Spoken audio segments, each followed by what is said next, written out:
ο αγώνας. Μεθυπομονή στον αγώνα. Δηλαδή ενώ ήρθε φωτιά από τον ουρανό, δεν ήρθε το είδωρ. Αυτή ήταν η υπόσχεση. Το είδωρ. Ο λαός τι έκανε, πήρε θέση. Ηλία, είμαστε με τον αληθινό Θεό, επιστρέφουμε, μετανοούμε.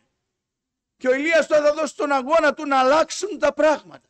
Να έρθει βροχή, να έρθει ευλογία. Γιατί ο λαός μεταστράφηκε η καρδιά του και άνοιξε να εξητεί τον Θεό. Οπότε έπρεπε να ανοιχτεί ο ουρανός. Αλλά έρχεται ο Θεός και περνάει από μια δοκιμασία τον Ηλία. Ώστε ο Ηλίας ο οποίος προσευχότανε εν δυνάμει Πνεύματος Αγίου και έβλεπε τις δυνάμεις του Θεού, τώρα χρειαζότανε να βάλει το κεφάλι κάτω στο πάτωμα ανάμεσα στα γόνατά του καθώς γονάτισε, να είναι κάτω ταπεινωμένος και να ζητάει να δει εάν ήρθε το σημείο. Χρειάστηκε να πάει ο υπηρέτης 7 φορές. Τις πρώτες 6 φορές ερχόταν και του λέγε Ηλία, τίποτα δεν φαίνεται. Τίποτα δεν φαίνεται. Όλα είναι λιακάδα.